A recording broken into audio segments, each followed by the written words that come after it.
I used to think silence was peace. Turns out, it was just the sound of breaking, slowly. I used to believe silence was a kind of safety. That if I wrapped myself deep enough inside it, the world would forget to hurt me. For a long time, that worked. The days passed quietly, one dissolving into the next, same coffee, same streets, same polite words that never meant anything. I learned to survive in the stillness, to let it fill the empty rooms of my mind until even my heartbeat seemed too loud. But lately, the silence has changed. It's heavier. It presses on my chest like a slow tide, whispering that something is missing. That someone is. At night, I walk to the river. It's the only place where silence doesn't feel like loneliness. The water keeps moving, even when I can't. I sit on the same bench each time, watching the lights from the bridge scatter across the surface, breaking into pieces that drift away. Sometimes I throw a stone and follow the ripples until they fade, as if the water could take my thoughts with them, my doubts, my fears, the endless ache of waiting for something I can't even name. I never expected anyone to find me there. People don't usually notice the quiet ones, they walk past, chasing noise and laughter. But that night, she sat beside me. No words, no hesitation, just the soft sound of fabric brushing against wood. She looked at the river the way I did, like it was saying something only we could hear. Her hair moved with the wind, a loose strand catching the light before she tucked it behind her ear. It was such a small, simple thing, but in that moment it felt like a spell breaking. We didn't speak. The silence stretched between us, but it wasn't the kind that hurts. It was gentle, alive. I could feel her presence like warmth seeping through the cold night air. The city behind us blurred into distant noise, car engines, laughter, footsteps fading away.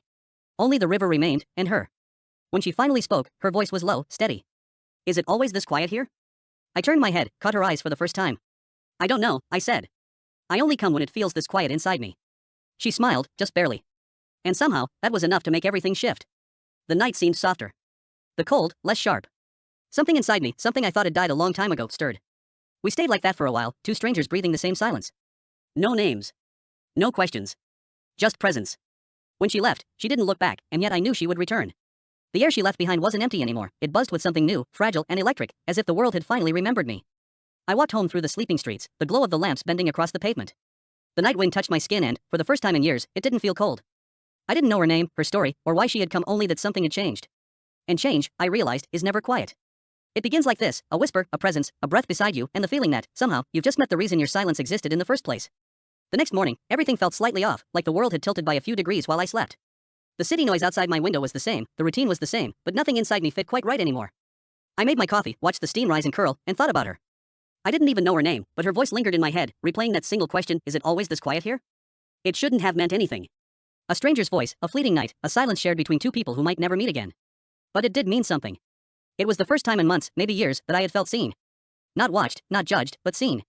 As if she had found the invisible part of me that I tried to hide from everyone else, and simply accepted it without asking why it existed. That realization was terrifying. I told myself I wouldn't go back. That I wouldn't be the kind of person who waits for a face to appear in the dark. But as the day went on, the thought gnawed at me. Every passing hour stretched longer, heavier. The city moved around me, indifferent.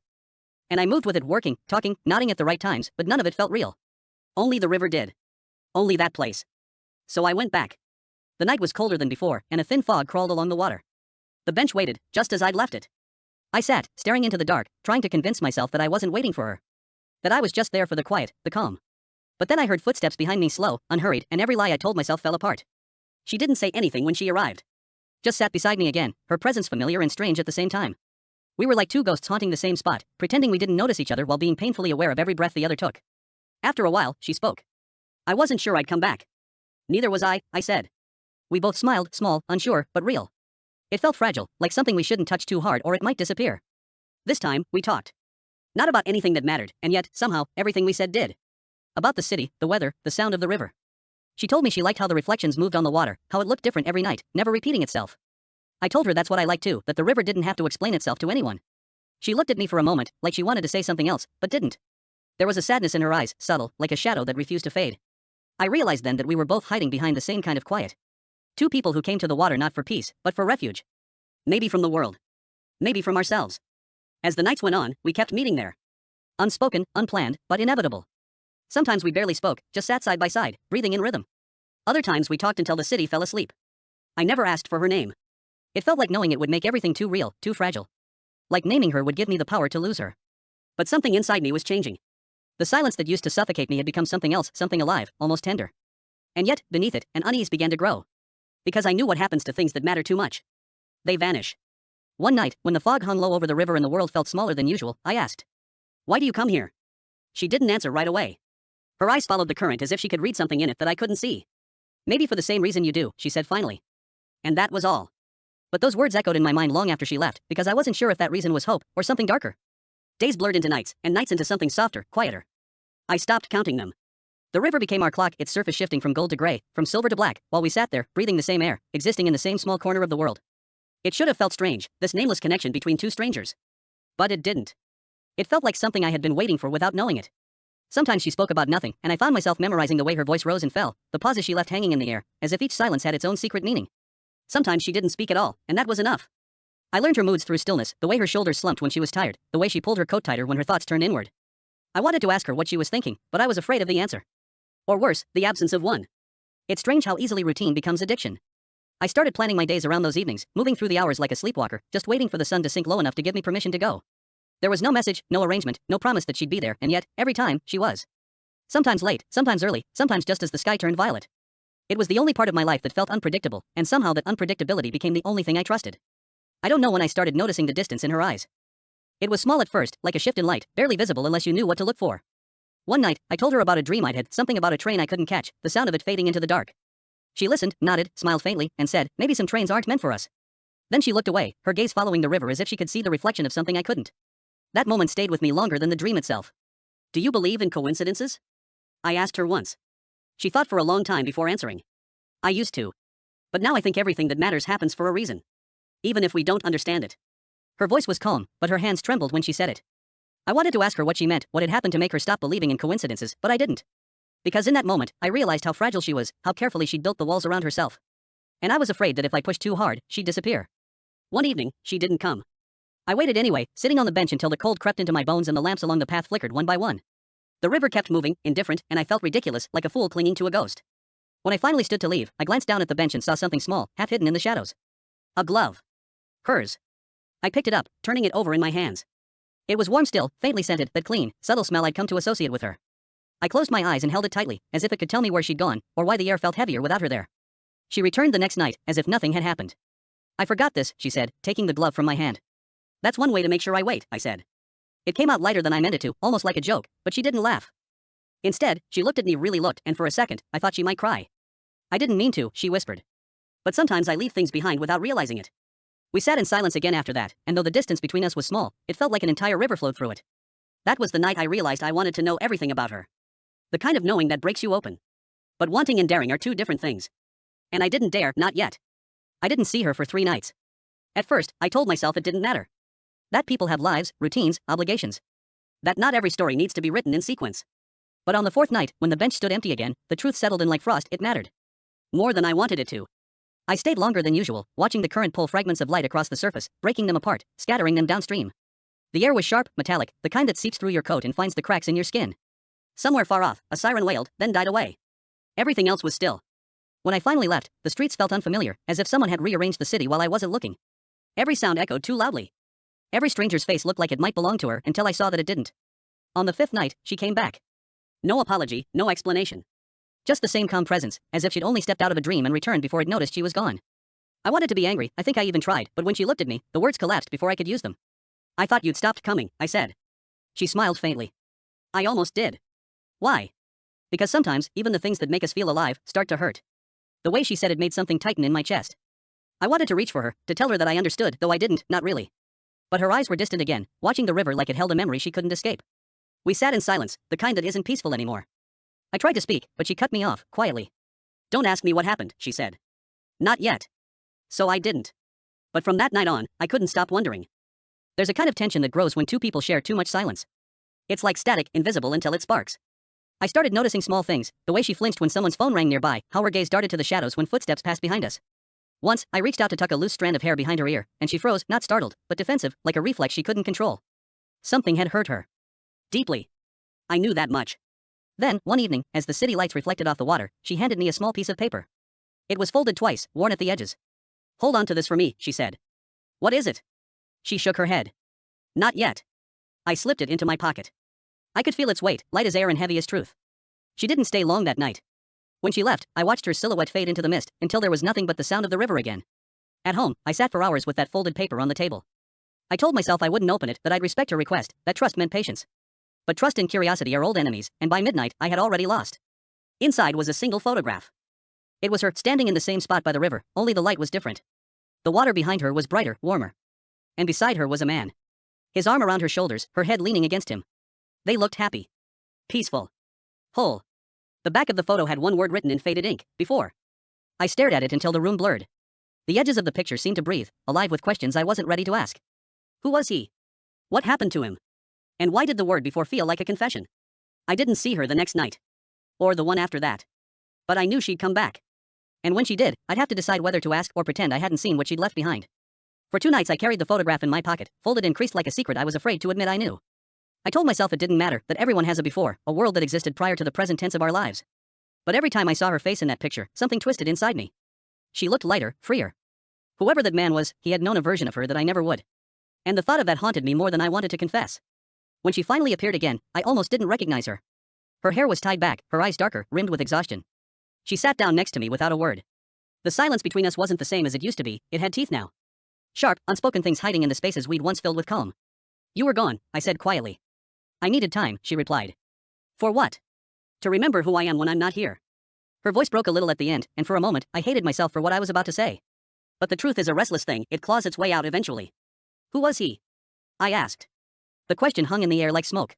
She didn't look at me. Her hands tightened on the edge of the bench, her knuckles pale. The river murmured softly below, as if it, too, was waiting for her answer. Someone who promised to stay, she said finally. And didn't. There were 100 other things I wanted to ask, but I didn't. I just sat there, listening to the tremor in her voice, watching the way her eyes glistened in the half-light. I found the picture, I admitted. She closed her eyes. I know. You wanted me to find it. Her silence confirmed what her words wouldn't. I needed you to understand, she whispered. Before this becomes something you can't walk away from. I wanted to tell her it was already too late for that I was already in too deep, already entangled in the quiet rhythm of her presence. But something about her expression stopped me. It wasn't anger or sadness. It was fear. Was it an accident? I asked, barely audible. She turned to me then, eyes sharp, pleading. Don't. Please. The way she said it, the way her voice cracked open on that single word, told me everything I needed to know. Whatever had happened. It wasn't clean. It wasn't simple. And it wasn't something the river could wash away. We sat there for a long time after that. I wanted to reach for her hand, but my body wouldn't move. Every instinct screamed at me to bridge that distance, to tell her I didn't care, that the past doesn't define the present. But beneath that urge was something else, the quiet, cold realization that I didn't even know who I was comforting. When she finally stood, I thought she would leave without another word. But she looked down at me, her eyes wet but steady. I didn't come back because I missed you, she said. I came back because I didn't know where else to go. And then she was gone. Her absence hit harder this time. It wasn't just emptiness, it was the echo of everything we hadn't said. I sat there long after she left, the photo burning in my pocket like a wound. The river moved on without us, carrying its secrets downstream, and for the first time, I felt like I was one of them, something lost, drifting, unseen. That night, I didn't sleep. I watched the ceiling until dawn, waiting for the sound of her voice in my head to fade. It never did. For days after she left, the river became unbearable. Every ripple felt like a reminder, every shadow a shape that could have been her. I kept walking there anyway, like a ritual I couldn't break. The bench was always empty, but I sat down each time as if she might suddenly appear, materialize out of the mist the way she always did. I didn't understand why I kept doing it, maybe I was trying to prove that waiting could change something. It didn't. When she finally returned, she looked like someone who had forgotten how to sleep. Her eyes were distant, the kind of distant that isn't about miles but about memory. She didn't sit right away. Just stood a few steps away from the bench, watching me. You shouldn't still be here, she said softly.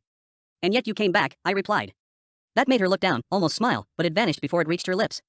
I thought I could outrun it, she whispered. But I can't. It finds me, no matter where I go. What does? The past. Him. The night it happened. The words hung there, heavy and fragile at once. I didn't move. I didn't breathe. She finally sat beside me, and when she spoke again, her voice had lost all its strength. It was raining. We fought. Not about anything important, not at first. But words are strange things, they can start small and still find a way to destroy you. Her hands trembled. I could hear the water moving under us, patient, endless. He drove away angry. I stayed behind. I heard the crash from the balcony. She closed her eyes. I ran to the street. There were lights, people shouting. The car, it was his fault, they said. He was speeding. But if I hadn't said what I did. Her voice broke. The air around us seemed to shrink. I wanted to tell her it wasn't her fault, that no one owns the moment when life decides to end. But she wasn't asking for forgiveness. She was confessing to something deeper, the belief that forgiveness itself was no longer hers to have. I thought if I came here, it would help, she said. He loved this place. We used to sit here. I thought if I came back, maybe the river would take it away. The guilt. The noise.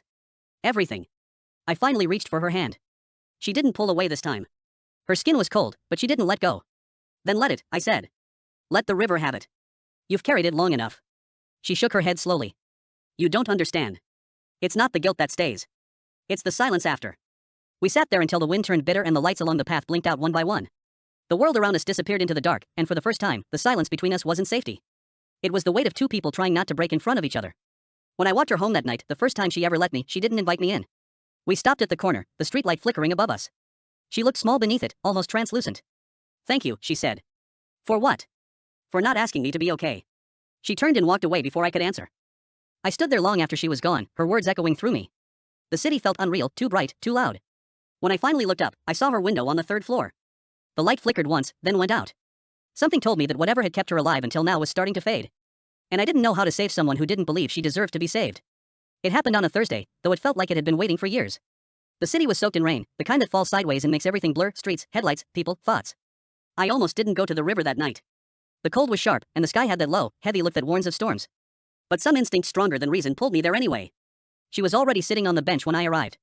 No umbrella, no coat, just sitting there with her hands in her lap, staring into the dark water as if it had spoken her name. Her hair clung to her face, her clothes drenched. For a moment, I didn't recognize her. She looked like someone made of rain and ghosts. "You'll get sick," I said, stepping closer. She didn't answer. "Why are you here?"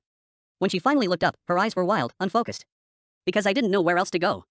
The words hit harder than they should have. She was shivering, but it wasn't just from the cold.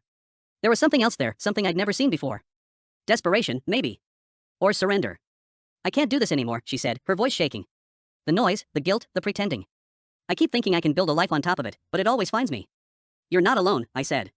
"You don't have to carry it alone." She laughed, then a hollow, broken sound. "That's what everyone says, until they see what it really looks like." I stepped closer, water running down my face, my coat heavy with rain. "Then show me," I said. "Show me what it looks like." She shook her head, her breath coming fast. "You don't want that." "I do." For a long moment, the world was just rain. And then she broke. Her whole body trembled as she started to speak, not the careful, measured words I was used to, but jagged pieces of a truth she could no longer hold inside. She told me about the night of the crash, the fight, the words she couldn't take back, the way she'd seen his car wrapped around the guardrail, the silence after the sirens. The guilt that followed her into every dream, every heartbeat. How she had spent months waking up in the middle of the night, hearing his voice in the rain. I keep thinking if I had run after him, if I had said I was sorry, if I had. I took her face in my hands before she could finish. "Stop," I said. "Stop punishing yourself for surviving." Her eyes met mine, filled with the kind of pain that no language could soften. "Then what am I supposed to do with it?" "Give it to me," I said. "Even if just for tonight." For a moment, the world stopped. The rain fell slower, the river seemed to hold its breath. Then she leaned forward, pressed her forehead against mine. Her skin was freezing, but her breath was warm. "I don't know how to be loved anymore," she whispered. "Then let me remind you. It wasn't a kiss. It wasn't even touch, not really. It was something deeper, two broken things recognizing each other in the dark." When she finally pulled away, tears mingled with the rain on her face. She looked at me like someone who had just remembered they were alive. "You shouldn't have come tonight," she said softly. "It's easier to forget people who never see you like this." "I don't want easy," I said. "I want real." She smiled, and it was the saddest, most beautiful thing I had ever seen. "Then be careful what you ask for." Lightning cracked across the sky, and for an instant, the world was white. Then darkness again, heavier, thicker. When I looked back, she was standing, walking toward the bridge. I called after her, but my voice vanished in the wind. By the time I reached the edge of the bridge, she was gone. Only the river answered me, its surface wild and restless, carrying everything we'd said and everything we hadn't away into the dark. The morning after felt unreal, as if the world had decided to mute itself. The city was quiet in that strange, heavy way that comes after a night of chaos, puddles reflecting pale light, air thick with the smell of wet asphalt and something else I couldn't name. I walked the same path to the river, my shoes soaking through, my chest hollow. The bench was empty. Of course it was. Part of me had known it would be, but seeing it like that, her absence carved into the air, still felt like being struck. I stood there, waiting for something to shift, for the sound of footsteps behind me, for her voice breaking through the mist the way it always did. But the only sound was the river, relentless, uncaring. Hours passed before I noticed the envelope. It was wedged beneath the bench, damp at the corners but still sealed. My name wasn't on it, just a single word, written in her careful handwriting, "After." I didn't open it right away. My hands shook too much, and some part of me already knew that whatever waited inside would change everything. I walked home through the gray morning, clutching it like something fragile and alive. When I finally opened it, there were only two things inside, the same photograph I had seen before, and a note. It said, "If you're reading this, it means I couldn't stay. I used to come to the river because I thought I needed to remember him. But you taught me that I was only trying to remember myself. Thank you for reminding me that love can still be kind. Don't wait for me. Please. Before." The last word was smudged, as if the ink had bled from rain or tears. I read it over and over until the words blurred together. Each time, it felt different, sometimes like a goodbye, sometimes like an apology, and sometimes like a release. But no matter how I tried to read it, the same truth waited underneath: she was gone. For days, I kept returning to the river, half expecting her to appear, half praying she wouldn't. The city moved on. The lights still shimmered on the water. Life, in its cruel simplicity, refused to stop. And yet, something inside me had shifted. The silence I once feared didn't feel empty anymore. It carried her voice, her laughter, the echo of her pain. She had left, but she hadn't vanished. Not completely. Some people don't. They leave their outlines in the spaces they touched, invisible to everyone else, but impossible to forget. One night, I stood on the bridge and looked down at the water. The current caught the moonlight and pulled it apart, scattering it into 1,000 pieces. I thought about how love does that, breaks us open, scatters us, and how maybe that's the point. To be broken, but still capable of reflecting light. I whispered her name into the wind, though I was never sure I'd really known it. And for the first time, I didn't need an answer. Time didn't heal anything. It never does. It simply moved forward, dragging me with it, day by day, breath by breath, until the ache stopped feeling like a wound and became something else, a scar that no longer bled, but still remembered where it came from. Weeks passed before I stopped expecting to see her shadow near the river. The first few nights, I still went there out of habit, waiting for a miracle I couldn't name. But miracles, I learned, aren't about people coming back. They're about you coming back to yourself, to your own skin, to the sound of your own voice after forgetting what it feels like to speak. The river hadn't changed. It still carried its secrets, its endless, unbothered motion. But I had changed. I no longer sat on the bench out of longing. I sat there out of memory. Out of gratitude. Sometimes I imagined what I would say to her if she ever returned. I pictured her walking toward me, that same soft smile on her face, her eyes calm again. I would tell her that I forgave her, not for leaving, but for making me remember how to feel. I would tell her that love isn't a promise to stay, it's a promise to matter. And she had mattered. God, she had. I started noticing small things again. The way the light filtered through wet leaves in the morning. The sound of strangers laughing on the tram. A street musician playing a song I didn't recognize, but somehow knew by heart. Life, in its quiet persistence, was still offering beauty. I had just been too busy listening to ghosts to hear it. One afternoon, I found myself walking past a small bookstore I'd never noticed before. Something about the smell of paper and dust pulled me inside.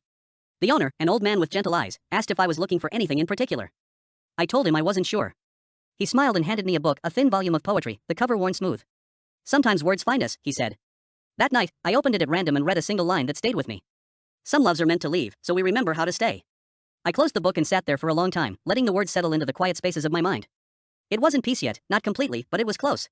The next time I went to the river, the sky was clear, the air crisp.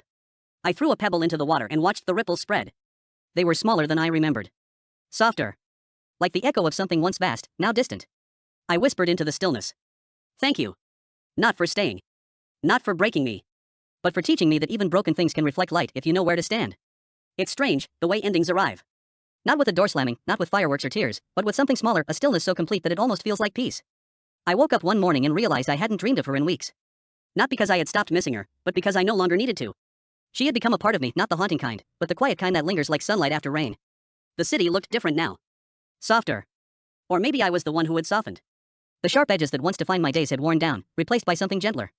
I found myself smiling at strangers, holding eye contact a little longer, hearing music in the background noise of life. One evening, after work, I walked back to the river. It was the first warm night of the year, the air heavy with the scent of rain, the sky streaked with orange and gold. The bench was still there, weathered, waiting.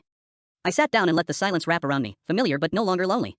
A young couple passed by, laughing, their hands intertwined. For a moment, I watched them the way I once watched her, the way she leaned into the quiet, the way she made it feel sacred. But this time, there was no ache.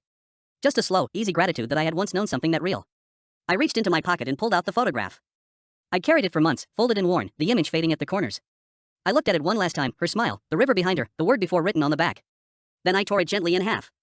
One piece drifted into the water, caught by the current, the other I kept, folded into my palm.